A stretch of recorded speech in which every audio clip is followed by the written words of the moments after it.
Jacob Imam, thank you very much for being here with us. I'm really delighted to be. So let me, I just want to see if I can sum this up properly, because I feel like your story is a common story. We've heard it a million times. Of a Muslim who's brought into the Catholic Church by C.S. Lewis's secretary, study theology and economics at Oxford, and now you don't believe Catholics should own stocks. That's right. And It's an everyday story. I've heard it a million times. Run of the mill. But first of all, C.S. Lewis's secretary, just let's start there, because it's like, really? So you were born in a Muslim household? Well, my father was Your father's a Muslim. Yeah, okay. He was born and raised in Jerusalem, so he's actually born in Really? the old city walls. His grandfathers had moved over. I mean, his ancestors had moved, as far as we can tell, sometime in the 9th century. They moved over to Jerusalem. That's as far back as you can go? And we know that they were all clerics of some stripe or another, right? And so even as close as his grandfather was actually the imam of Al-Aqsa Mosque.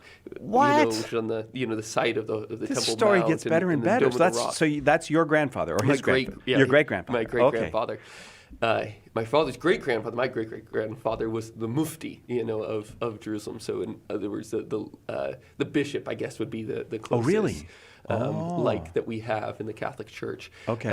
And so they were clerics, really, in academics going all the way back. My grandfather bucked the trend, and that was actually kind of an interesting reason why he did, is that his father was ousted from his position because of some tension with Kaiser Wilhelm as he was entering into Jerusalem. There's tension. He didn't want to let him in, and so what resulted was that he was replaced. Kaiser Wilhelm I, in other words, as he so often did. Yeah, right. And so my grandfather had to find something else to do. Really? And so he started giving tours to people coming to the Holy Land, and he actually, despite being a Muslim, went to a college to study New Testament archaeology, to be actually be a pro at it, and created the first local travel agency in the Holy Land. And that was a trend in a new direction for the family, quite an interesting one, I think. And then my father was raised up also in the hospitality industry, but when his arranged marriage kind of fell through, there's all these different steps in the negotiation process that they didn't come to actually getting a signed document, which is the ceremony, right? That he had some freedom to choose somebody else, and there just so happened to be this beautiful white woman from Michigan that was living in Jerusalem at the time. This really is a common story. Man, if I've heard it once, I've heard it a million times. Okay.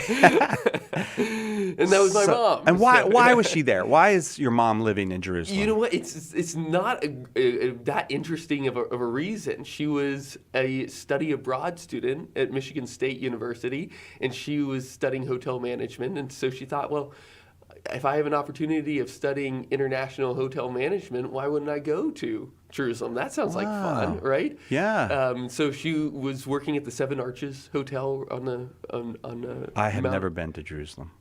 I'm ashamed to tell you Not that. yet. No, Not not yet. yet. That's Yeah, right. there Not you yet. go. Maybe this time next year. And it's a very safe place to go. So Well, I'm willing. Despite what the news says. Yeah. The flights are expensive. That's been my main problem. And so she went over there and worked and met my dad, who could barely speak a lick of English at the time, but they kicked it off, and that's what happened. So he was a Muslim, and he was raised in this very traditional and I would say relatively powerful Muslim family in the old city. And she was a lapsed Catholic. That's almost even too generous to say. Her family, when she was 11 years old, left the church. Oh yeah, over Humanae Vitae, and so, which is actually quite interesting, because my grandmother, who just passed away, may she rest in peace, had 8 kids at this time. And she just was not taking this Humanae Vitae thing, Yeah. Wow. At that point, it's like, 8 kids, just keep going, man. But for them, and I'll just say this as a tangential aside, because it's opening up a can of worms, is that they were hearing from the pulpit, my grandma and grandpa, they were hearing from the pulpit that the church was now accepting of contraception. And then all of a sudden, And then- Humanae Vitae comes right. out and says the exact opposite. So they're hearing two different magisteria, Yeah. right? Right. That it's okay and it's not okay. Well, if there's a contradiction here, then it's not really Christ's church. No. Now, of course, there were underlying issues beyond Right. that kind of technical piece, but that was something real for them Yeah. and an excuse that they could kind of latch onto. And so when they were, my mom was 11 at the time, and so when she ran over to Jerusalem, it wasn't with any faith really that Okay. she was, or a real relationship with God. Did that they she come had. back here? Is that what happened? Yeah, they met there, they married there, they lived there for some time, and then really in order to avoid the occupation, they moved to the States. Oh, right. Yeah. Because those were horrible years then. After the late 1960s into 70s, those were horrible years in the Middle Tough. East. They were really tough. Okay, so Michigan, I guess a lot of Arab-speaking people or Arabic-speaking people come to Michigan. That's right. Yeah, Dearborn in particular. They went over to they bounced around a few different areas in New York. But my dad, he received his undergraduate training at Bethlehem University, which at the time was unaccredited in the United States. Oh, bummer. And so he had to go through everything again. None of his classes transferred. No transfers. Isn't that crazy? And What? somehow he managed to complete did it again? full BA degree in 18 months at Michigan State. Good Lord. Isn't that crazy? I couldn't imagine. Wow. So it's a bit quick. Okay, so then you come along. So you're born in Michigan then?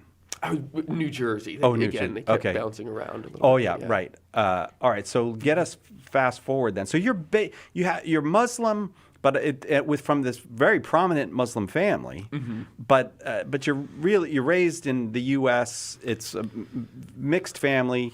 Yeah. And so how attached are you to Islam? Like, do you? Very little. Almost none. Almost none, I would say, so I think it's fair enough to claim being born into a Muslim home, but it's not fair enough to say being a practicing Muslim, right? Okay, And that's right. not true. You didn't Yeah. have your own prayer rug or anything like No. I don't know what it was- qualifies you as a Muslim, but Yeah, I think actively holding on to the faith, you Yeah, know, right. actively believing it, and I think I was so confused. I'll never forget being 4 years old and realizing for the first time that my parents believed something different about who God was and what the universe was. Kids pick up on this stuff, right? it's amazing, right, How yeah. much they do, right? Right. And so my mom's praying in the name of Jesus because she has now become a Protestant, Oh. years later on, Okay. from this. I'm skipping large swaths of the story here. But she becomes a Protestant, praying in the name of Jesus. And my dad just blows up about this. And of course, they pray differently. My mom's on her knees at the side of the bed. My dad's laying down. He's not a very practicing Muslim at this point in his life. But when he does, it's different, right, than my mom does. But just the animosity that's felt in the household, I'll never forget. so you felt that Yeah. from really this is your beginning awareness of Oh, what yeah. life is. And But it's how, one of those images from childhood. Right. It's just so thick, right? Yeah. It's just yeah. as if I was still there. So were you in conflict about religion, about God? Or did you internalize this conflict? I did, and they ended up sending me to a classical college prep Christian school, and this was kind of a K through 12 spa. We had our nice little uniforms, all that. Great school. I really appreciate it. Learned a lot. But the classical part, where they took the Greco-Roman world seriously, did have a pretty dominating experience on my mind. I'd say that being introduced to the pantheon of the pagan world, of all these different gods with all these different things. And I was so confused at the time. My mom believed something different. My dad believed something different. It seems like the Romans and the ancients- Greeks Yeah. believe something different. Yeah. Well, they're pretty much the same thing, actually, for them, right? And I thought, well, why? How do you even make a decision on this? Right, And right. and I remember being something like 11 or 12 years old and thinking, I just don't have the capacity to make a decision on this. I'm going to have to punt on this for a few Okay. years. So you reserve judgment. I did. Yeah. Ah, okay. Yeah. I felt like I had to because it was such a Well, big that deal. doesn't seem unreasonable Right? at It's 11 years old. mom, I'll just, yeah. but you're reserving judgment. You're not making a decision that some make, which is all of this is baloney. No. You're reserving judgment to someday later make a decision. Oh yeah. Okay. Yeah, I thought Right. it was too important. It was obviously too important, and I don't Okay. think I could have articulated it that well at the time. But I think I could have said exactly that. This is just a bit too important not to know an answer to. Okay. And that's the extent of what I could have possibly said. Would you say that you sought and searched, or would you say you just kind of let it marinate? I really just punted. I just tried desperately not to think about it because I I was getting gotcha. pretty depressed over it. Oh, And, okay. All right. So how do you end up with Walter Hooper, C.S. Lewis's Well, so secretary? 13, 14 years old, same school. We went through all of sacred scripture. Well, it was a Protestant place, so they missed a few books in the Old Testament, and that was very transformative because it finally, even though I didn't believe it actively, I at least understood the larger arc of of sacred history, in the Yeah. Testaments, and that was very helpful. It's like, all right, at least I know what I'm getting my It's like a teeth you into. are here kind of map. Yeah, Yeah. right. Yeah, so, Okay. or at least now I know what Christians believe, generally speaking, Yeah, right? right. And it was kind of at the end of that time, 14 moving into 15, where I actually did have a real experience of my sin. I was very convicted that the world was not as it should be, and I was an active part of ensuring that it wasn't.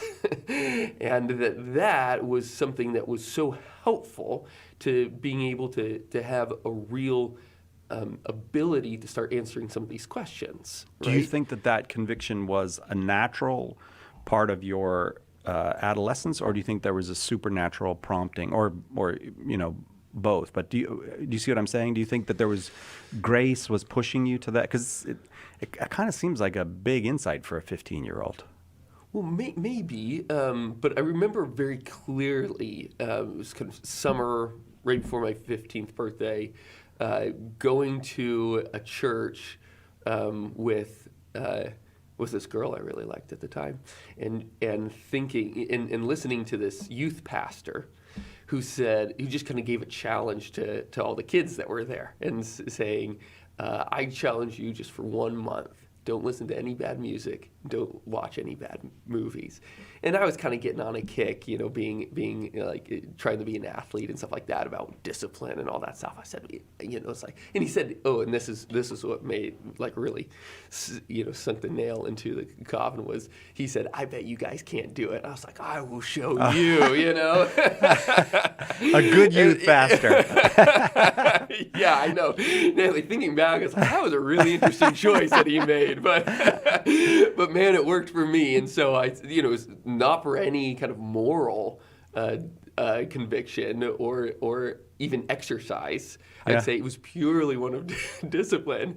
And at the end of that month, I thought, oh my gosh, there is something totally wrong with what's going. Now I'd say it's morally depraved, but at the time I was just thinking there's something wrong. Yes. It's like in the world as it should be is not the world where it is. Yeah. And that was very clear. And so absolutely that was a prompting of grace. And that was the backstory for why it happened, as silly as it was, right? Well, I mean, yeah, that's the Lord, I think. I don't know if you're that he's got his means to get through to us. They're not the means that we would have thought of. Yeah, but he uses all kinds of things. And I actually think, did you have a fear of hell then?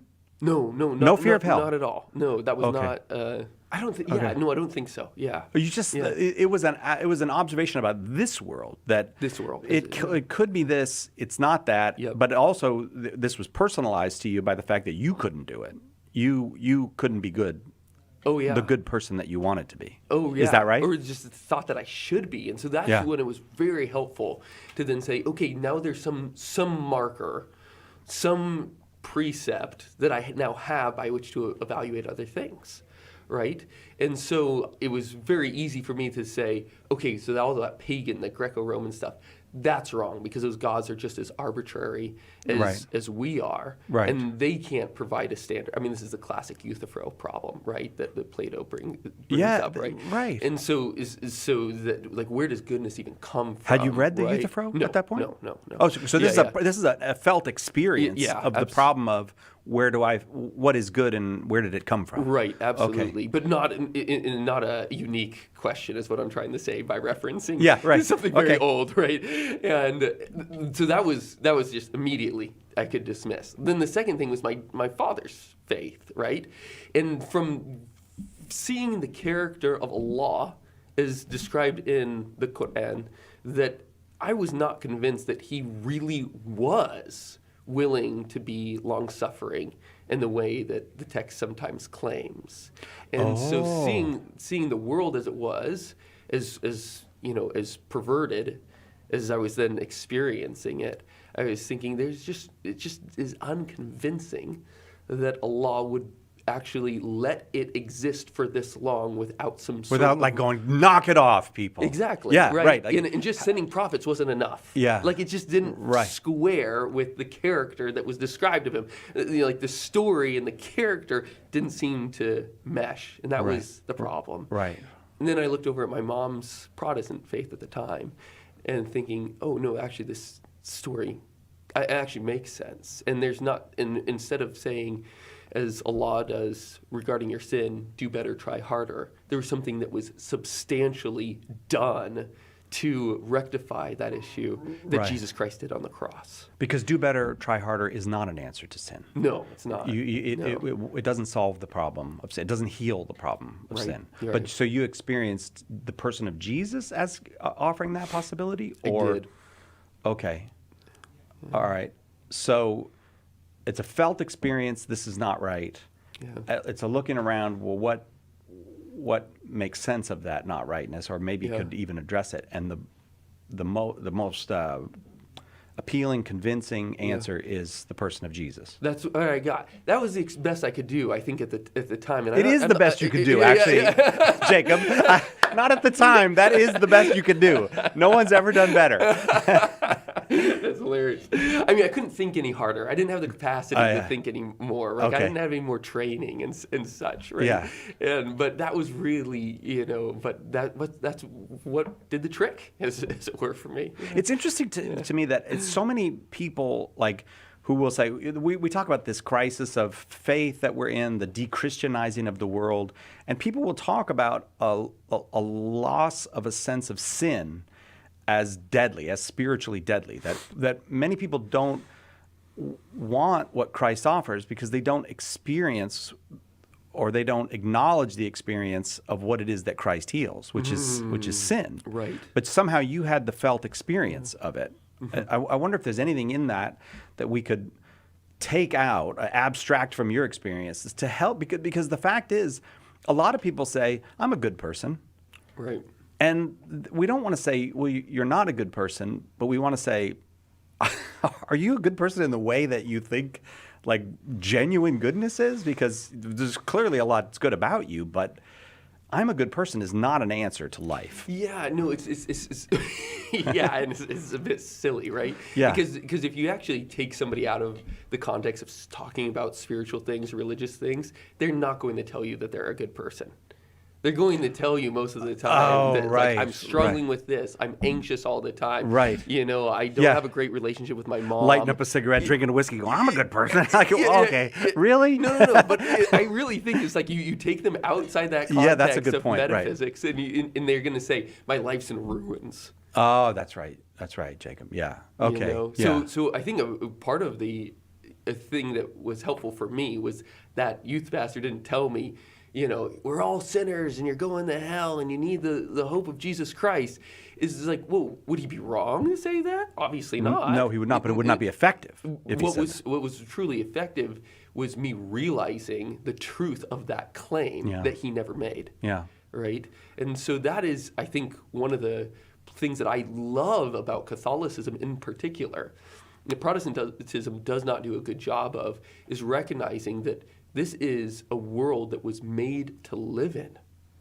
and that it was made to live in, to build structures, to build societies, to build cities in such a way that they give explicit and implicit glory to the Holy Trinity. And if we're not doing a good job of that, then it's going to have social ramifications. And the kind of the effects of our sin are something that we need to do a better job of pointing out and identifying as Catholics, to say, these social structures that we're building, whether it is like, big pharma or big tech or whatever you want to call it, that we just all see as a real problem that is inimical to our freedom, inimical to our joy, inimical to a hope for something beyond. We have to talk about those as the results of our actions, and that those are things that are making us unhappy, and that we are participating in creating them implicitly by entering into the structures and actually enabling them to exist through our purchases and our behaviors, through our lack of families. And that something along those lines would actually be relatively helpful of saying, not just we need to choose a different social order, but we actually have to have a lodestar. We have to have a North Star by which we create something practical, something concrete, something actual in the world that we can all identify as a problem and also as a solution, right? And we don't just get those solutions by following the next God, king, or political ruler. We have to ground it into something that's more eternal. And I think there's real hope in that. So A couple of things about that. First of all, the thought occurs to me that the place that I experience this most acutely, what you're describing, and I'll share it with you so that you can correct me if I'm not getting right what you're saying, is in airports. That airports are inhuman environments that almost every human has to pass through. Who made the decision to make them the way they are? Who made the decision that these had to be basically low quality shopping malls where everyone's miserable, where there's no fresh air, where there's no materials that come from the earth, everything is manufactured. Do you see what I'm saying? Yes. That who made that decision? Well, the reason that airports are what they are, to me they're a metaphor for the whole thing that we're doing because of the choices we have made. Right. Will my metaphor work, or am I off? Am I no, wrong? I think that's a great example. So if you think about kind of this, what are the symbolisms of airports, right? It is like symbolically represents the transientness of human life. Right. And we all experience this as Americans. Sorry if we're now kind of getting too far into the weeds on this. But The weeds is where I want to be. Okay, I love the weeds that you get into. Take this as an example, and I want to ground it back before I get into further. As to what we were saying is that to be convinced that I am really a sinner in need of grace, that I need to practically know that the world's not what it should be, and that I'm part of the reason why it's not what it should be. I need to be experientially convinced of that, right? Yes. And so take the example of that airport. It's like what is an airport? Well, it's a place where somebody can go very far away from home, right? That's what it is, right? And so therefore it's a symbol of the transientness of our modern culture, right?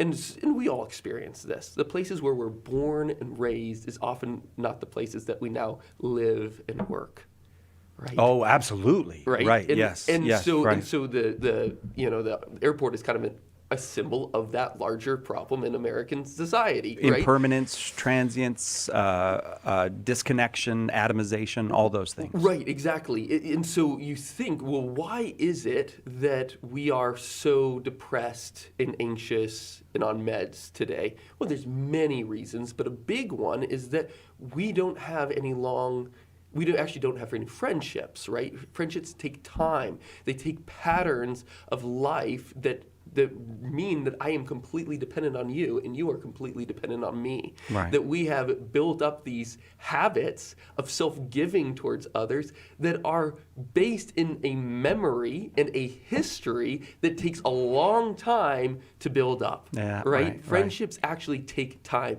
because, what are they? They're actually habits. Friendships are habits of integrating your life with another. Right? That takes time. that have that happen. You can't just be popping around jet setter No. with real friendship. That's right. That's right. And is family a form of friendship? Oh yeah. Okay, so this impermanence has struck the family as well. This constant. Yeah, St. Thomas Aquinas, of course, famously says that friendship and charity are really the same thing. They're logical differences for the essential phenomenon. So just if you think friendship, think love, right? Yeah, And so right. what more? It's a loveless world we've built. Right, exactly. That's the problem. Right, because you don't have regularized or like customary. Help me with a more normal word. You don't have standard, regular habits of self-giving to the same people over and over and over again. This is why the sacred tradition has always commended that we live in cities that are identifiable locations, right? Not because it's like they're ideologically committed to a localist idea, but the Catholic tradition has always said that we should live in places that are identifiable because that sets the occasion for virtue. I'm going to pose you a problem though here. Please. Because here's another problem. Other than airports, here's my other big problem with the modern world.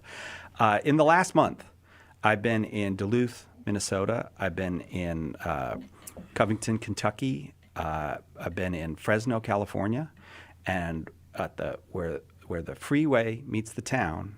Everywhere you go in America, same 4 restaurants. Change out one or another. Okay, it's an Arby's. It's not a Hardee's. Do you see what I'm saying? Yep. You go to the mall, it's the same stores. Right. There's a sameness everywhere. Like for some reason, the place that shocked me the most was Kentucky, because Kentucky has a personality. You know, as an American, when you think of Kentucky, you have a place in mind. It's like the only state that really has a particularity about it. It's like horses and whiskey. Like there you go. Yeah, right. Yeah. And people out in hollers and all that. It doesn't look like that. It looks like Cleveland and Des Moines and Spokane. It looks exactly the same. So I can stay in my town. Right. But my town is like every other town now. Right. Right. It's the same phenomenon with like Americans traveling abroad and like wanting a little taste of home, and so they go to a coffee shop because everybody's still they go to McDonald's. Let's be honest. Yeah, where they, that's true. where they go. Yeah, because they all look the same. Which I don't think wanting a taste of home from time to time that's not an evil, but the fact that I can be walking through the medieval streets of Rome and there is literally a McDonald's in that little medieval neighborhood, that's weird. Well, take the lesser extreme that you just posed. So the problem that you're identifying, right, is that why is it that you can go anywhere in this expansive country that we live in and walk into a city and it look, oh my goodness, so much the same as the one that's 2,000 miles away, right? Yeah, exactly. Okay, so then there's the question of how did it get that way? Is that actually a problem? And then what is the church?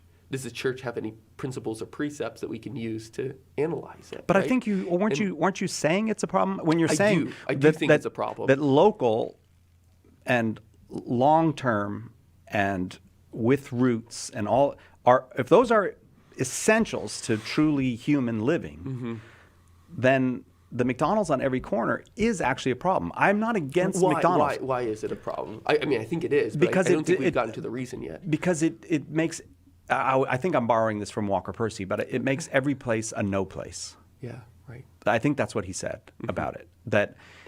So let me push you even further. Why is having every place look the same lead to it not being any particular place? How does that happen? A, and then B, why is that a problem? I associate it with, as a matter of fact, I have a talk that I give about this, about the Harvey girls. Do you ever heard of the Harvey girls?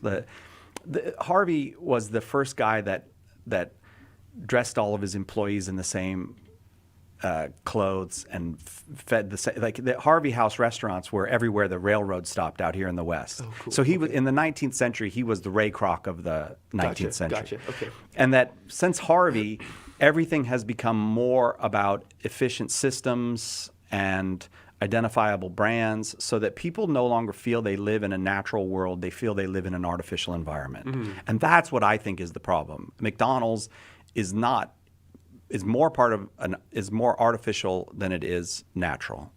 And I do think that that's a problem, especially when it's not to say that something fabricated is bad. It's to say that when the same thing is being fabricated and imposed on the landscape everywhere, that you've lost a human factor to it. You're not buying. I feel like you're not buying what I'm saying. Well, no, I think it's right. Here's where I because obviously I agree with your conclusion. I just want to get there in a sound way. In a way that's not as stupid as the way I'm getting there. Is that what you're saying?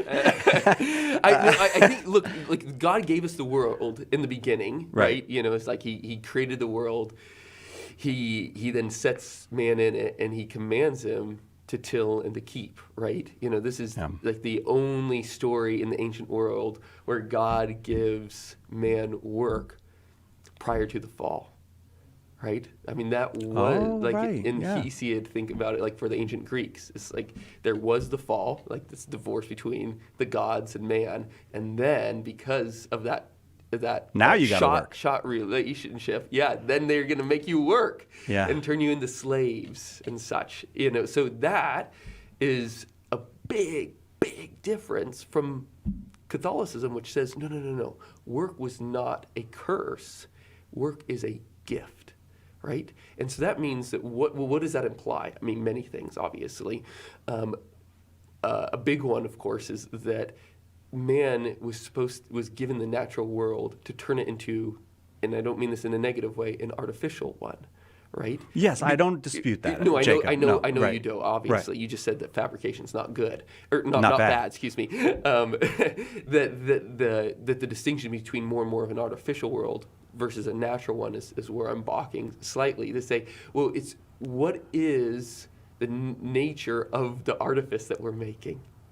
Is it particular to us? Does it reveal a particular type of relationship, right, to one another? And this is something that's hard for us to envision. But you know, I love my wife so much because she's not anybody else, right? You know, part of the reason why I love her so much is because she stands out, right?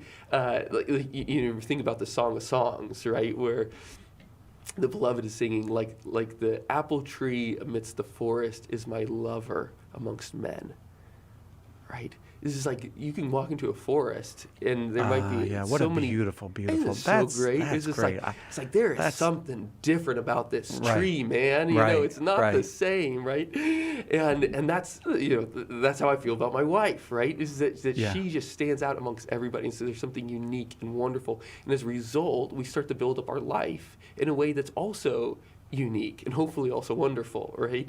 And that pattern, that particular pattern of self-giving is going to make us look different than everybody else. Well, then move outside the relationship of the husband and wife. That obviously is true about the kids. That should be true about the neighborhood. That should be true about the city. And not a city taps out at a certain point. It can't just sprawl forever. Right, these are nation states, these cities we have now. Exactly, right, yeah. And I think there's more ways to analyze that too. But what we've created is not what you go and see on the English countryside, where there is a city with a whole bunch of houses, there's farmland all around it, and you have to walk there to the next one where there's another city, where there's another clump of buildings, right? And that's a little ways away, right?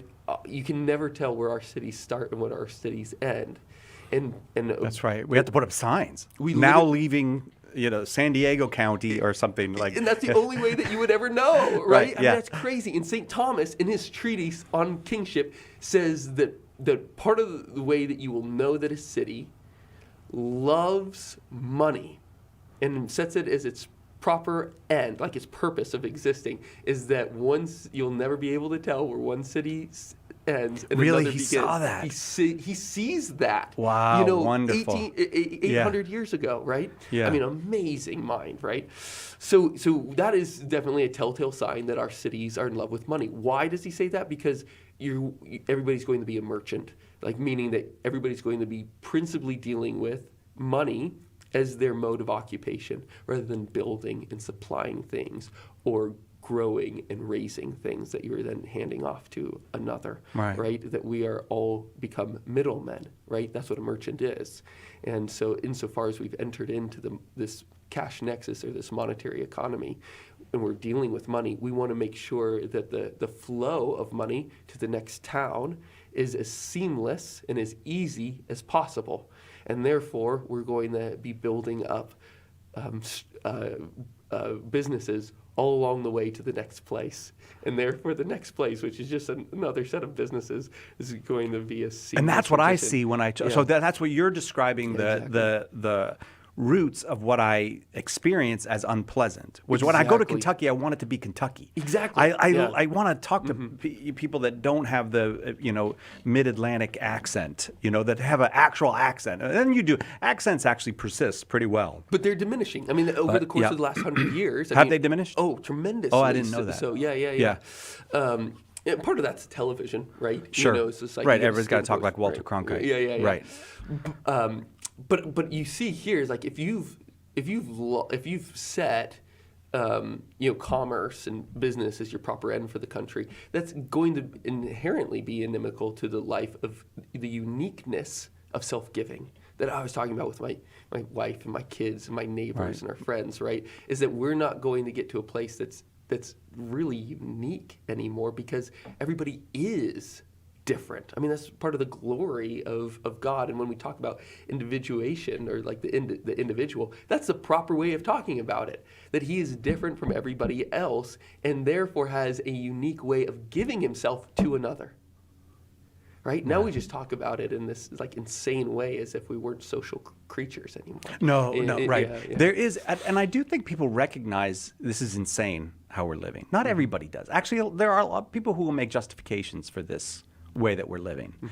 But now here, I actually have a dilemma at the moment, and I want to be quite open with you about the dilemma. Okay. Your ideas are so interesting, I will waste the time and not get to know you as a person in this interview. So I don't want you to think that I'm dismissing your ideas whenever occasionally I go back to asking you about you, because about 37 hours ago I asked you about Walter Hooper and you have we've never gotten to it. But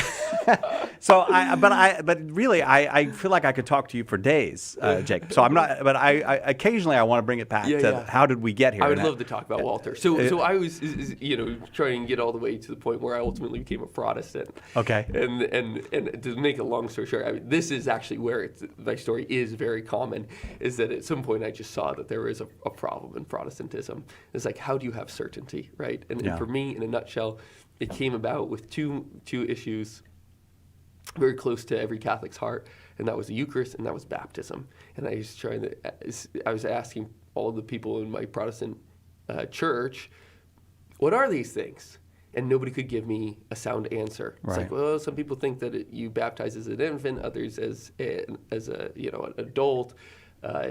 Some people say that it's a body of Christ. They don't really know what that means. Some people think it's a really nice snack, for the Eucharist, right? And it's like, well, these are big deals. I mean, this is a really big deal. Why is it such a big deal? Well, it's a big deal precisely because these were things that that Jesus Christ brought up and mentioned as a way of getting to know him. Yeah. And if I don't know what they are, then that means that there is a real barrier from me enjoying a greater knowledge of Christ, and that means inherently a more intimate relationship with Christ. Yeah. Right? The more that I know about my wife, the more I get to love her. Right? There's more about her that I know to love. Right? That's the same thing with God. Right? The more that I know about him, the more that I get to actually enter into divine intimacy with him. And this is the essential offer that the Catholic Church makes to the whole world, but is in particular in this moment in history to Protestant people. That's good, but there's more. Yeah, there's something more that it's not a matter of we want to win an argument with you. No. And it's partly, I think, why Protestants are often much better at arguing than Catholics are. We're not trying to win an argument. We want you to have what we have, and you can have it. Anybody can have it. Yeah. Do you think that's true or not? I totally agree. Okay. I think that's the heart of it all. Yeah, I really think that's and the heart that of it. so the Eucharist and baptism. We just were practical things that made me think more theoretically about how do we know what's true about this religion that we're enjoying, right? Because ultimately it comes back to that truly a personal relationship with Jesus Christ, right? Which is what all the Protestants are talking about. Right. It's like, if you actually want it. You want that? Yeah. Here you go. And so I didn't really know where to turn, and there was a couple of different things. For me, it's like, one, I knew that my philosophy teacher from high school had converted to Eastern Orthodoxy. The other thing is that I was reading all these medieval texts, and now in my freshman year of college, right? And so I called up my old philosophy teacher and I said, hey, how do you get around this? Because there has to be an answer. And he said, well, for us Orthodox, it's tradition, right? It's the unified voice of the church fathers speaking to tell us what it is that we actually believe. Okay, that makes good sense. So I became an Orthodox catechumen. Did you? I did. And so I'm going through catechesis. And where are you now? London? No, I'm in Texas. Oh, actually. okay. Yeah. Okay. So I'm in Texas. I went to Baylor University. Oh, you did? Yeah, good Protestant place. When I was there, everybody that went to Baylor is happy they went to Baylor. I've never met somebody who's unhappy they went to Baylor. Well, when I was there, they called it the Catholic Notre Dame. How great is that? Yeah. You can't say that. Yeah. That's funny. That was a big joke in the honors department in the philosophy department. Okay, so you enter this again. I feel like sometimes your story is so typical. You enter the catechumenate of the Orthodox in Texas. Yeah. I mean, again. Try to make it more interesting, Jacob. Make something up if you can't make it interesting. All right? Well, so then I talked to my old math teacher, who was an Anglican, from high school, and I said, it was just kind of shared where I was with him, and to be honest, it was an extremely uncomfortable time, not knowing what was actually real. I was back almost in middle school again, trying to saying, right. what do I latch onto to be able to even be able to make an evaluation? I don't even have the categories that I need to be able to analyze this thing, right? And so, so I was talking about tradition and all that stuff, and he, an Anglican, said to me, what you're saying makes a lot of sense, right? About tradition as being the first received truths from the apostles, right? But of course, things change over time. And the example that he gave me was what happens when Christianity moves from being a religion of the minority to a religion of the majority. Like, what happens to the empire, to Rome at that point? Are they supposed to just dismiss the fact that there is now the majority of citizens believe this one thing, and that their vision of the world is fundamentally different? It's like, don't things change then? And and that just, when he said that, I was like, oh my gosh, obviously things change then. And so that was the way that I was then introduced, without the term being used, to the development of Christian doctrine. And of course an Anglican. Well, praise be to Jesus Christ. He is now, this math teacher is now a very happy Catholic. In the ordinary. At the Catholic. I love the ordinary. It's just wonderful. What a wonderful group of people. Yeah. Okay. So that is when I then became a Catholic catechumen with not giving up the Orthodox catechesis. So I went through both catechetical processes for a number of months. And that was so helpful. You were cheating on your catechism teachers. Totally. Yeah. You were unfaithful to your catechism teacher. Yeah, I was dating two girls at once. Yeah. Yeah, you were dating two churches. Yeah, exactly. All right. I don't know what to make of that. But. I was told them both. That I was searching. Right? You were searching, but so what became decisive that made you a Catholic? Yeah, two things ultimately sealed the deal for me. One was the papacy and Vladimir Slaviev's text on Russia and the Universal Church, very famous. His basic solution was just go back. Yeah, wasn't exactly, it? And that was kind of But he argues in such a way as to be very convincing to somebody who's Orthodox. Okay. Right. The mode of his arguments being from Scripture and from the Fathers is something that is very satisfying to somebody in that world. Right. And so that was very helpful. And then there was just a moment of extreme charity from somebody in the church that towards the Orthodox, because I was very uncomfortable where I was, like not knowing what was true. Sure. And so a mistake that I would often make was, or when I was around Catholics, I would say kind of negative things about the Orthodox and positive things about Catholics. And when I was around the Orthodox, I would do the same. I would say positive things about the Orthodox and negative things about the Catholics. Why? Because I was just so tired of not Fitting in. right? I can see it. It's see like it, yeah. so pathetic, but it was real, Well, right? And Is it? It's not pathetic to be tired of not fitting in. Yeah. That's a perfectly normal human reaction. well, it does. It is a driver for us to settle somewhere, Yeah. right? It's kind of Right. it's like the social vision of having an open mind. Yeah. G.K. Chesterton's like, why do you keep an open mind so that you can lock shut on something eventually? Right. It's like, why do you feel settled socially so that you might find your people, Right. and be Right. integrated. So, into it. so you were bad mouthing the Orthodox And to a one day- Catholic. To a Catholic, and the Catholic gave me a very insightful reason for why, in this case, I was bad mouthing them for not developing doctrine.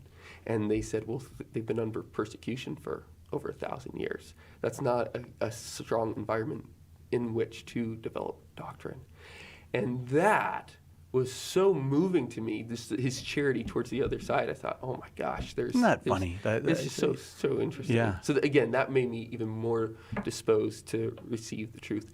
Now, ultimately, it was a lack of development on Marian doctrine. That was the other thing, in addition to the papacy, that was really helpful for me to choose. Were you Catholicism attracted over- to Mary, repulsed by Mary, indifferent to Mary? Indifferent to Mary, but it just didn't seem like you could leave her behind. Okay. Right. Yeah. And so that was something getting over the Protestantism, and also just not really figuring things out. But it just seemed like one of those critical points that everybody agreed was important. And I knew that no matter what I was doing in the future, I had to have a loving relationship to the Blessed Virgin Mary. And so whoever gave the most praise to her and thought most critically about it probably was going to be right. Really? Yeah.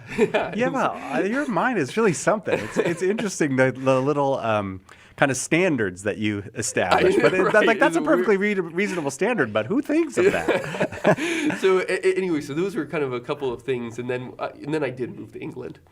And but I was still, a catechumen. And I arrived on a Thursday afternoon. We're finally getting the Walter Hooper here.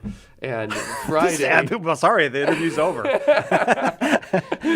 Friday, I'm walking through Oxford, and it's just this extremely beautiful town. And I had been there once before because I'd lived in Cambridge for a couple of months and went over to Oxford to visit. But I'm still just wandering around, just so amazed that I get to be here. And I pass this building, has a sign out front, and it says, where Blessed John Henry Newman preached. It was blessed at the time, where Gerard Manley Hopkins was a curate. Good Lord. And where J.R.R. Tolkien was a parishioner.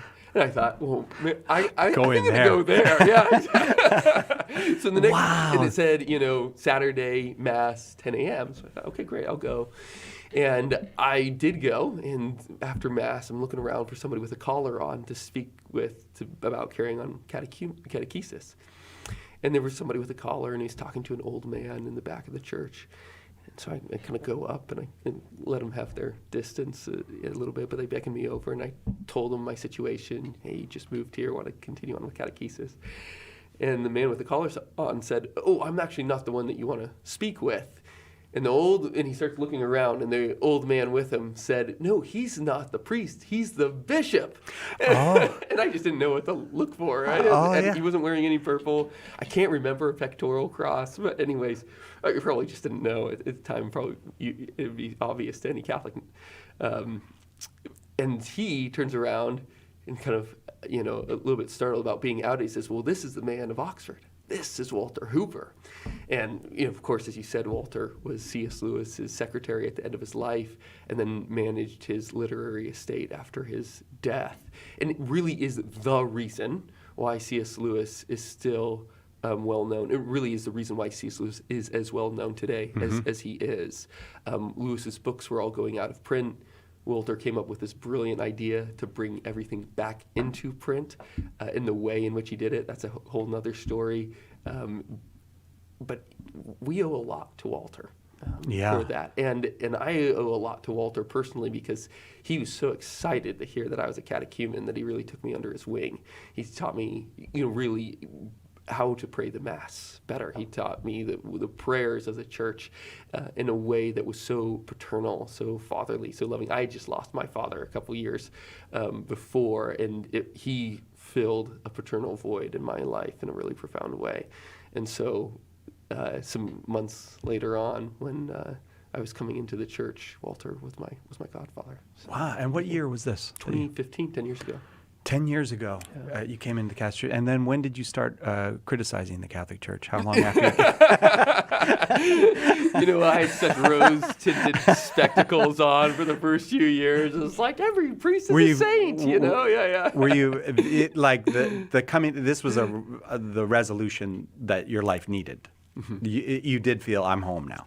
When you came into the Catholic Church. Oh, so much so. Yeah. Okay. And to be honest, it's 10 years. It's only 10 years later, but that kind of neophyte excitement it hasn't really left yet. So I really feel the same way that this is home. That these are my people, right? And that I get to be a part of them now.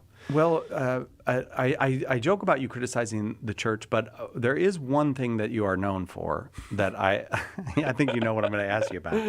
I started with, you don't believe Catholics should own stocks. Well, in publicly traded companies, yeah. In publicly traded companies. Yeah. But that's how most people own stocks. That is true, but it's not the strong definition of it, like a right definition of it. Okay. Stocks in general. So we can talk about that because I'm interested in that, and but I don't want to neglect to talk about St. Joseph's. Wait, help me out. The College of St. Joseph. College of St. Joseph. Yeah. Yeah. Okay. Which I think is a magnificent contribution you and others are making. And I also don't want to lose friendship because you started down this road of talking about friendship, and we need to talk about that a little more because that is. I read your colleague Andrew Willard Jones's book, The Church Against the State. Oh, and brilliant! Basically, that's a book about friendship. Yeah, I mean, right. And he made me think about it in ways I had never thought about it before. So I do think all of you, and New Polity. Mm-hmm. So, good Lord, there's a lot to talk about with you, Jacob. But this, at the heart of what New Polity does is also the idea of friendship. Oh yeah. That this is a more or less thematic through line of your life and work. That's right. Is that right? That's right. Yeah. Okay, so let's first of all just tell me about the College of St. Joseph the Worker. I just want to know about it. Yeah. The College of St. Joseph the Worker is, in a nutshell, a very rigorous 4-year liberal arts college that pairs together that training with training in the skilled trades. And because students get paid to train in the skilled trades, they graduate with their BA degree and with their journeyman's card debt-free. And so it's a radical new model in higher education that takes intellectually inclined and academically promising students and gives them a what's equivalent to an honors college education in a way that they have no financial burden on the end at the end of it. But they can also do something. I think it's even more than doing something. I think that they not only have a way of providing for their families and a financially advantageous path forward, I think that they also have a way in which to instantiate the truths that they learned in the classroom in the world in a way that most students don't. Right. This is one thing that I get worked up about, is that these beautiful truths about what makes life most human get locked up in the ivory tower, and they never come out and to transform the city that's around that tower. Right. Yeah. And now these students have a literal and physical means by which to change their industry, seeing it redeemed by Christ in a way that's manifest and clear to the world.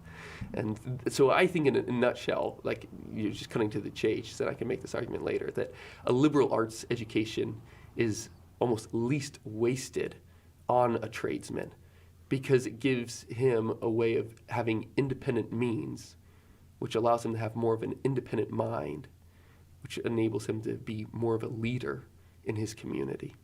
And that's what I'm so excited about, saying that this model of higher education that we've seen in the world, throughout the United States, I should say, that is broken and fragmented even at the good universities in terms of their business models, needs to be changed. And we cannot give up on higher education. The Catholic Church created the first colleges. The Catholic Church created the first universities. We cannot say that they've been co-opted. We have to say, those are ours. We're reclaiming them. And Yeah. here's how. How wonderful. And you're in Ohio. We are. We straddle the Ohio River so we're in Steubenville, Ohio, and we're in West Virginia. Yeah. Oh, part is in West Virginia. Oh, okay. And when did you start? When did the school actually begin to matriculate students? Yeah, this very year. Yeah, it's fall 2024 is when we had our first matriculated students. And how many do you have now? We only took a class of 30. Okay. And so it's to start small and to be nimble. First year startups should put themselves in that position, and I'm sure glad we did. You have magnificent teachers. I mean, at least from what they're going to get a great education there. Oh, I think it's quite an enviable one. I really do. You just mentioned Dr. Andrew Willard Jones a moment ago. I mean, he was somebody that, when I was at Oxford, it's like everybody had to deal with in political theology. It's like you couldn't not deal with Andrew Jones. Yeah. He's been called the greatest living political theologian by some of the top scholars, right? Yeah. He's our academic dean, right? At a college of 30 kids. I mean, it's insane, right? Right.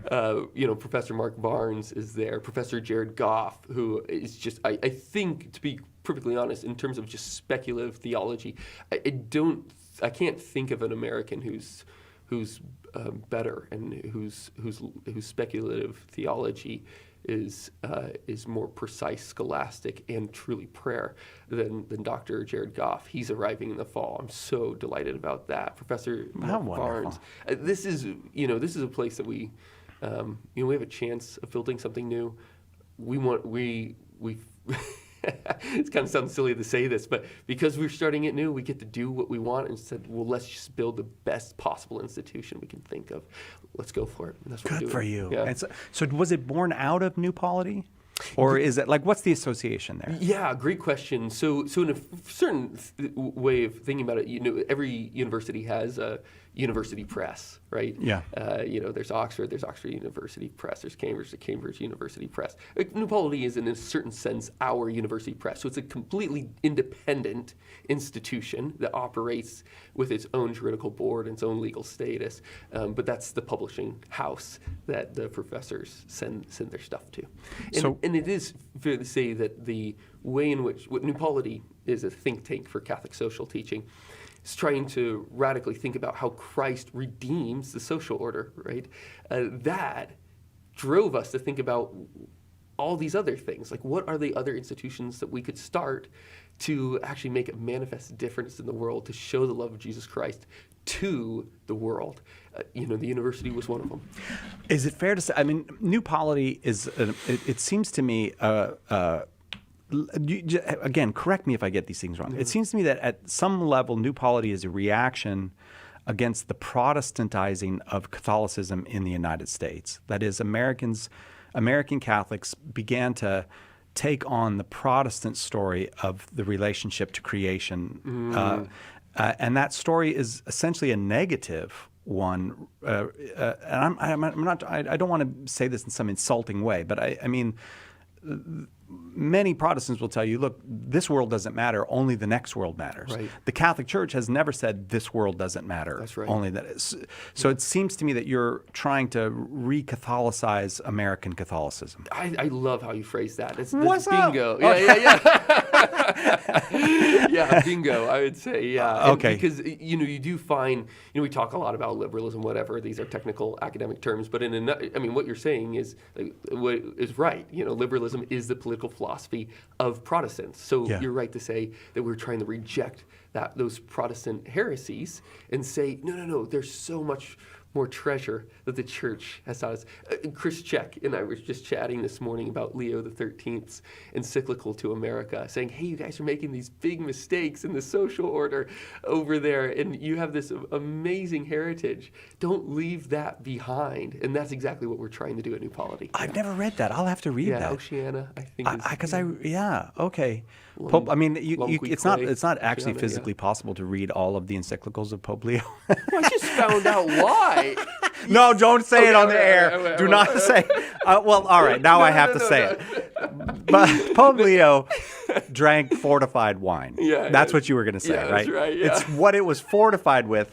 You'll have to look up on the internet. Yeah, but this was a different time. It was a different era. It was a different era. I knew you were going to say Sorry, that. I'm sorry. He I was should've- also a very productive and holy man. He was. And He was. so I'll have to read that encyclical to us here in the United States because I actually learned that years ago from the cardinal in now I'll forget his name, but in Chicago, passed away before. George. Cardinal George, yeah. He said that there was a problem of American Catholics were essentially Protestantized. Right. I can't remember his exact words, but and then when you start to think about that, you go, okay, we don't hate Protestants, but we have this 2,000-year tradition. Why are we letting that go? Right, And Pope Leo, of course, is the kind of the modern nexus of that 2,000-year tradition because he tried to restate it for a world that was urbanized and industrialized. That's right. Yep.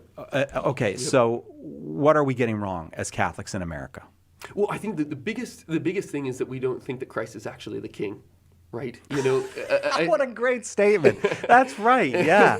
Like we have that celebration at the end of every liturgical year, Yeah. but we don't know what that's about. No, it's like, oh, that's a really nice title. Yeah, it's You a nice know? title that yeah, he's got, yeah, right. yeah. And when you read the Gospels and that he's going to be governor of the world and stuff Yeah, like right. that, it's like we don't sit to think about what that means. Like one thing that I love so much about the sacred scriptures and what the church tells us, like how to read it, is that we have to take our literal interpretation and then from there move to an allegorical one, or what's also termed as a symbolic interpretation. This is when you hear Scott Hahn and John Bergsma doing all their typological readings of the Old Testament into the New. So Okay. Isaac being bound as a type of Christ on the cross, right?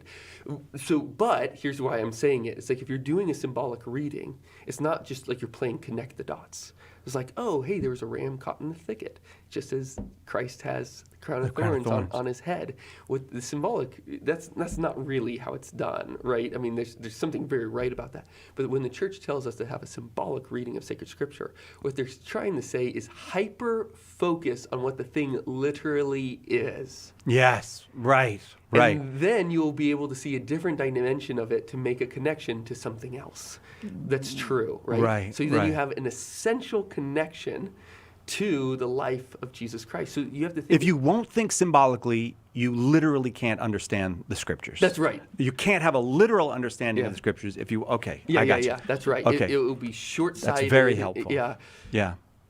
When you think about a king, like what a king is, we want to do that. You say, well, okay, he's not just a guy that stands around with a crown and a purple cape on.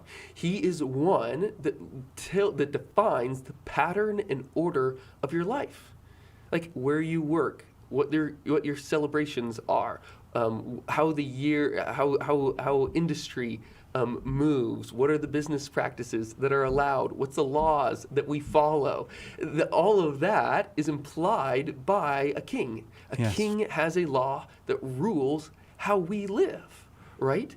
And that's what when I say that we don't actually believe that Christ is king, we just adopt what other people say without saying, no, first and foremost, the world is Catholic. Right? We take this understanding, it's like, oh, that we go out into the public square and we have to shut our Catholicism behind. And that like what being a Catholic means at the workplace is being nice to your colleagues. And it's like that is, forgive me, but that's really quite pathetic next to seeing our Lord and Savior crucified on a cross. There's something more that he is trying to invite us to. I mean, this is the same thing about when we were talking, you're saying a moment ago about Protestants, and our invitation to them. It's like, if you want a more profound and deeper relationship with Jesus Christ, look here. Yeah. And that's what Leo the 13th and all these greats have invited us to. So actually, if you want a more profound, hey, Catholic, if you want a more profound and intimate relationship with Jesus Christ, who is your king, look over here, because there actually is real ways in which we're supposed to live differently, build different institutions, change our business models so that Christ's identifiable Wow. thumbprint might be seen upon them. Wow. All this matters. Like It's very practical. Yeah. It's like we Right. should take again, not to just, I'm using this as an easy example, like take the matter of a college. If we are graduating our students up to their eyeballs in debt, then we're clearly not listening to the church. Yeah. It's like a no-brainer. Right, Right. okay. Take the matter of like medical bills or something like that. Same problem, right? It's like how can we now hang your health over your head as something that is now paying for it, meaning is something that's going to be so anxiety-inducing. Now that is not. You can't make a quick jump to say, therefore, we should socialize healthcare. It's like that. No, that's sloppy thinking. No. But we have to just see these big problems and then say, okay, we really have to enter into a philosophical consideration with the fundamental aid of revelation to be able to answer these social problems. Okay, so now how do you deal with there is a criticism of social justice-y Catholicism. Oh, yeah. And the criticism of it is it stays on the horizontal horizon. This is the common criticism. Yes. And it forgets the vertical. That's right. Okay, so now I don't know if that graphic is entirely precise, but that is the critique that's made. I think that's a critique for most social justice. How are Yeah. you not just repeating that mistake? If you're saying like we're to transform this world, that's part of our job. That Christ is the king of this world. Yeah. That kingship matters. We're to transform it and make it a place that's fit for his children. Then how are you not just staying on this plane and doing the same thing that the social justice-y, Oh, so let's just make sure that it's clear is that there are always opportunities to sin. Well, that's helpful. Thank you. We can certainly make that mistake, right? Yeah. But we were just not being faithful to actually providing a true social elevation and Okay. sanctification. Yeah. If it's not first a quiet reception of the truths of Jesus Christ and the person of Jesus Christ, right? We don't want our social order to be better just so that things are easier. We want our social order to be better so that it's easier to fall in love with Jesus, Amen to that. Yeah. right? Right. So if you are up to your eyeballs in debt and you're working all the time and you're not getting adequate hours with your family and you're so tired when you come back from work that you're not praying with your kids, you're not catechizing your kids. It's like, yeah, it's you like, look, there's not an excuse for that, but also your work environment, the financial system is not making it easy for you to be a good father to your kids. Well, Peter Morin said the goal of the Catholic worker was to make the world a place where it's easier to be good. Right. Would you agree with that goal? Yeah, absolutely. Okay. I just want to be more explicit about what good means. It means being head and over heels in love with Jesus Christ and letting that pour out into the love and friendship that you show to everyone around you. Right. Yeah. This could be kind of a tricky question because there's always I've got nostalgia for the Middle Ages, and in some ways, I think I do have nostalgia for the like. There's some stuff that I go. Can I just say this? There's that book on being human that is a collection of Fulton Sheen's little newspaper articles. They're like all 2 or 3 pages. They're just brilliant, and they're like piercing and wonderful. And he wrote one on hair shirts. It's like really uncomfortable thing. And he's like, in the Middle Ages, people needed to wear hair shirts because life was so good. What a great take! In America, we don't need them because life is so anxiety. Just go to an airport. You don't need a hair shirt. How great is Just go to Costco. You don't need a hair shirt. That's a wonderful observation. It is, and it's also kind of startling because we think, wait, life in America, this is like the pinnacle of humanity. Life Oh, has no. never been better than it is right now. What are you talking about? Well, that's what I want to. So I want to avoid the nostalgia because people will go, "Oh, well, I like a CAT scan." Okay, I like a CAT scan too, but we're not talking about that. Can I give you an example of this? Because I agree Okay. like, that we should not be. Look, if we're just nostalgic, then I would say that we're just trads. That are looking back at a You world. say that like it's a bad thing. It is a bad thing. Okay. Yeah, there's no way that you can be a rad trad and it be okay. Yeah. You know why? Because then you're not actually into tradition. Say what you mean, Jacob. Yeah. Because you're not actually into a living tradition. Okay. You're into a dead tradition of what somebody once did. Okay. Right? And so this is where I'm not hating on people that go to the traditional mass at all. That's not at all what I'm saying. Saying is that mindset of saying we're holding on to something that once was without saying that it's living and active now, right? Ever ancient, ever new, right? Yeah. And so one thing, let me take the example of building, right? It's like this is part of my industry, right? Is the building trades. Building is not in a good place today, right? The average longevity of a house is 30 to 70 years, right? That's as long as a house lasts. You go back a few hundred years, houses were made to last hundreds of years, right? Yeah. The response time that a firefighter has for legacy houses, traditionally built houses, is or not even traditionally built houses, just having like not nominal 2x4 but real 2x4. There was actually 2 I know. Yeah, that's a big 4 controversy inches. here in California for a while. There was lawsuits over that. Really? Yeah. Okay. Yeah. You said you were using 2x4s, and those are not 2x4, and they're not. Yeah, they're no, not they're even not. close to 2x4. No, they're not. All right. But also with the synthetic materials and stuff like that, if from an incendiary moment, saying like a cigarette is on the sofa, to actually being there a flashover moment, Right, the where it's fires done. are everywhere, right? Yeah. Firefighters had up to 29 minutes to respond. For contemporary built houses, you know how long it is? No. They have between, because the houses do vary, 3 to 7 minutes. Holy smokes! Yeah, and you even talk about the ways in which we're building trusses today. Firefighter mortality is up with outstanding numbers because of the roof Trusses systems fallen? that we are now creating. Oh. Building is not in a good place today, right? So what can we say then? Oh, we're only doing traditional building methods, right? It's like we're only timber framing, we're only doing mass masonry. Look, I think we need to bring back both of those things, right? Right. But if we're ignoring the developments, the real developments that we've had in technology and tools, then we're actually being foolish, not only in refusing to say goodness where it actually is, but also refusing to say, no, this is living and active. There is a synthesis of what we can do. We don't want to just do what our fathers did, which we have to do, right? That's loving our fathers, is receiving the wisdom that they gave to us. But what's also honoring to our fathers? That we take their work forward as well. That's what you want for your kid.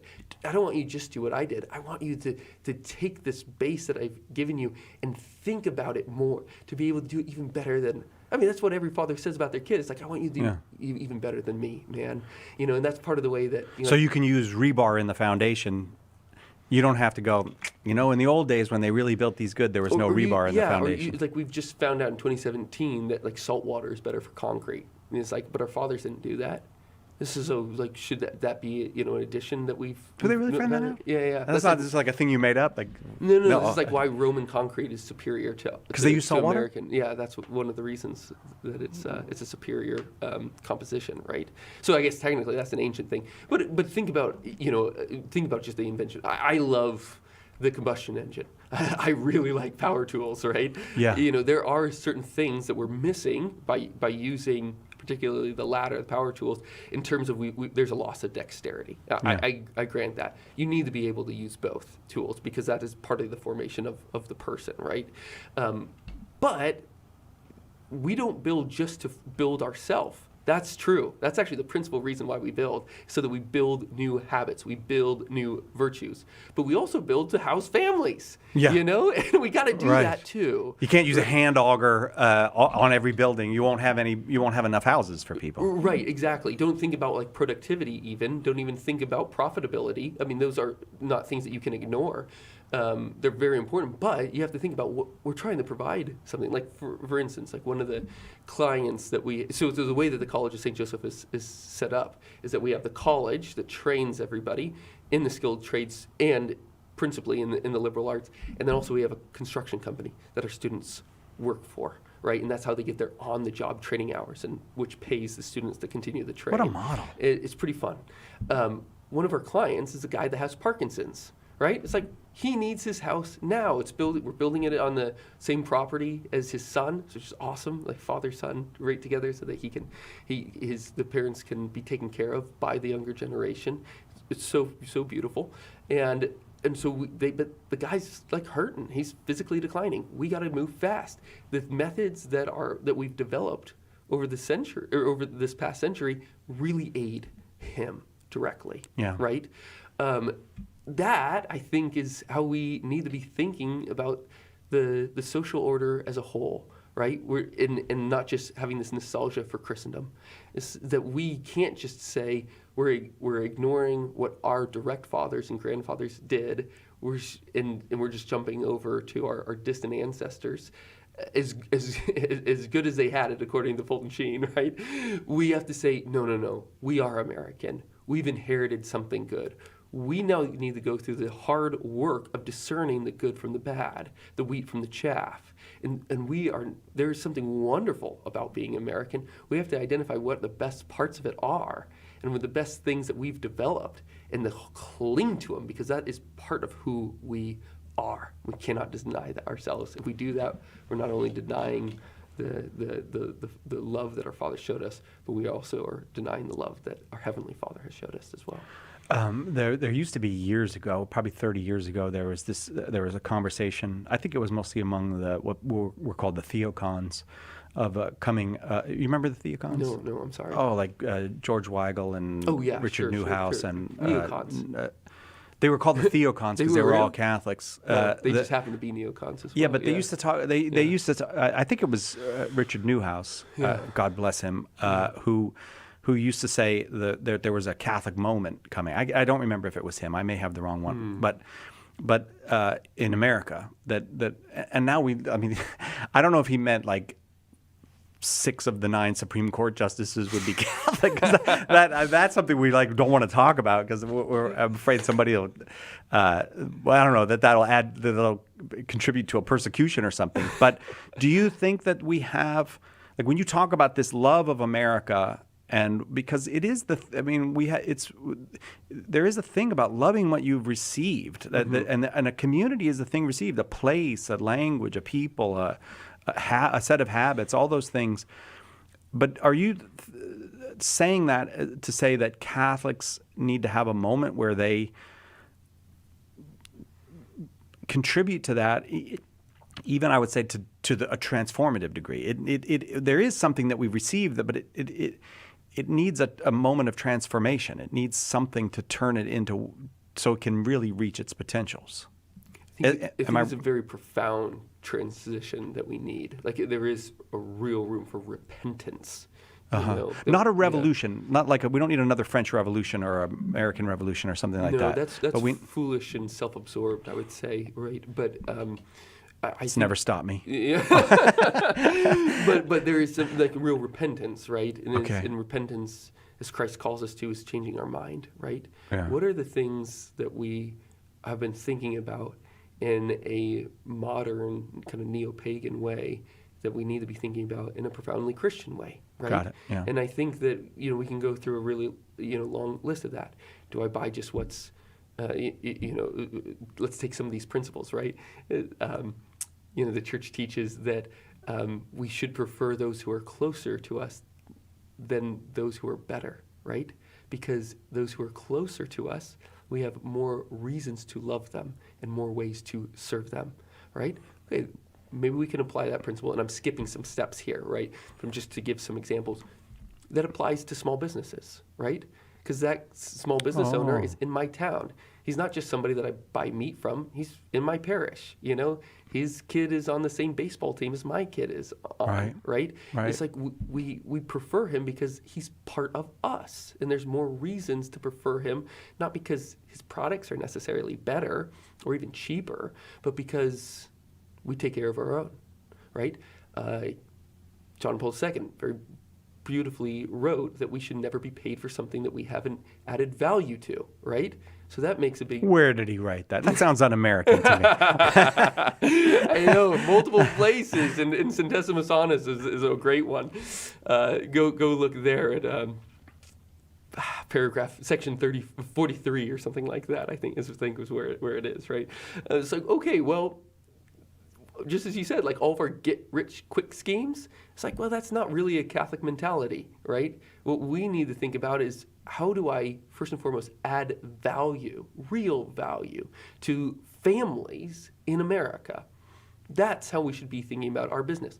What about investments, right? Same Pope. The great John Paul II, he wrote in the same document that he gave us the proper definition of investing, right? No, I think about investing as something, or I used to at least think about investing as a way of making my money work for me and grow, right? He says the proper definition of investing, to invest, is to give people an opportunity to make good use of their labor. Whoa, that's a completely different way of thinking about investing as well, is that what I'm actually doing when I put money somewhere behind a new business is actually I'm giving somebody the chance to take his potential and activate it. I'm literally vesting him with power that he did not have before. And so there is a work-centered focus with investing. I'm enabling better and more work to be done that will ultimately, hopefully, help American families, right?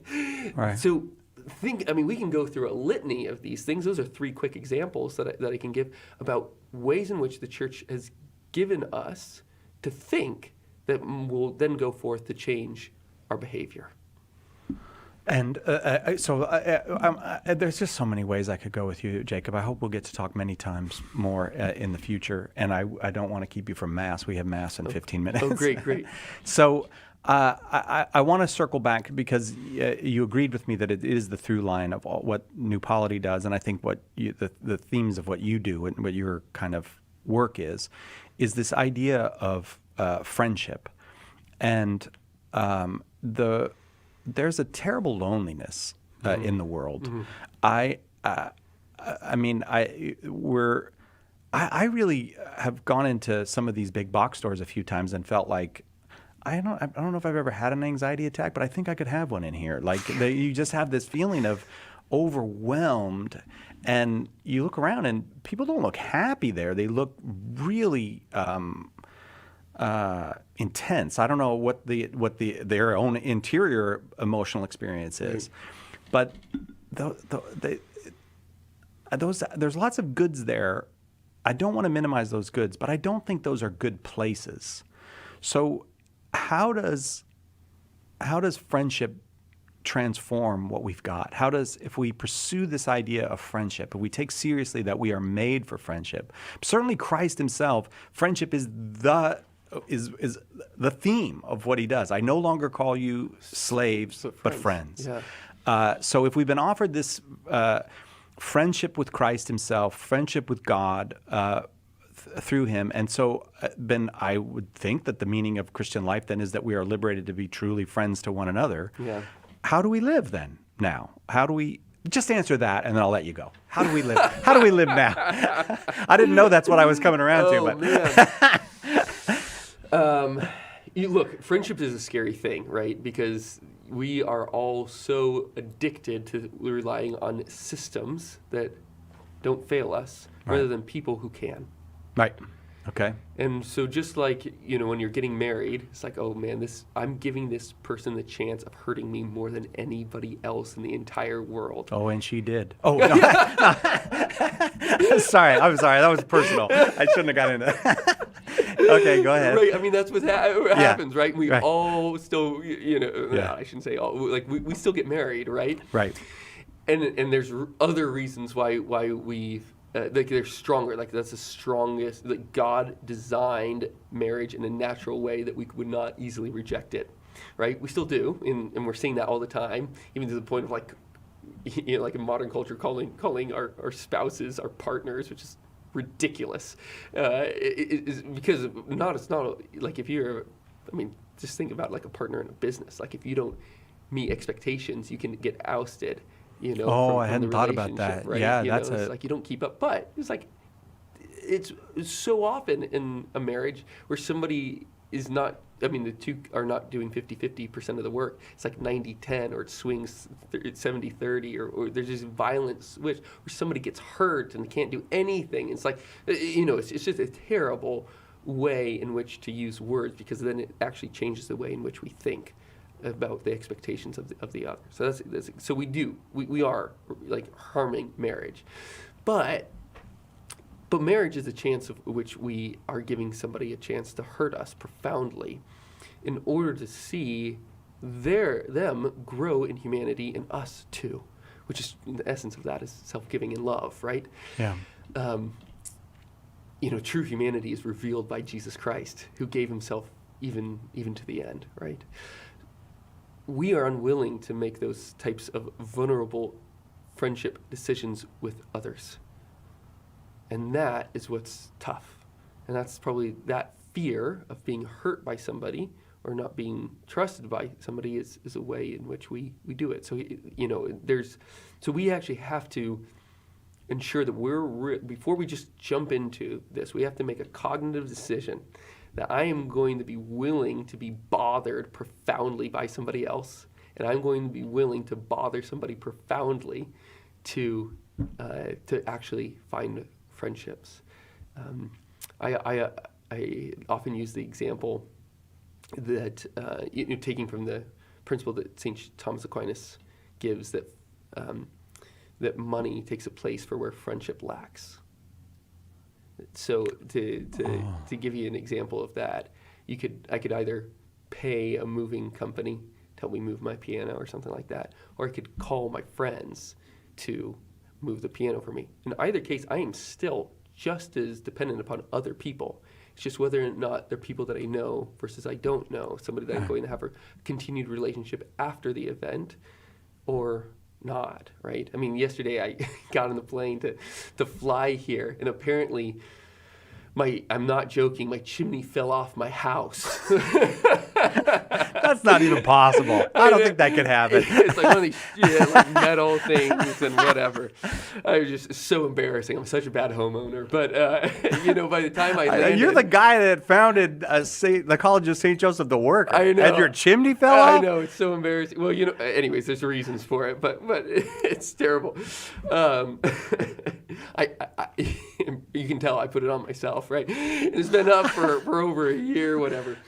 I can just make bad excuses for myself. But by the time I landed, not only had it fallen, but also 3 of my friends scaved off work to help my wife, and it was already back up. Isn't that wonderful? Yeah, and right. So of course that's the cachet of not using cash, right? That's a friendship that spans any felt sense of monetary debt, right? Right. They did not go to work. They were not making money, right? Yeah. They came and helped my wife and my kids out, right? Yeah. Because we heat exclusively with wood at our house too, so it's actually kind of a necessary thing. yeah, right.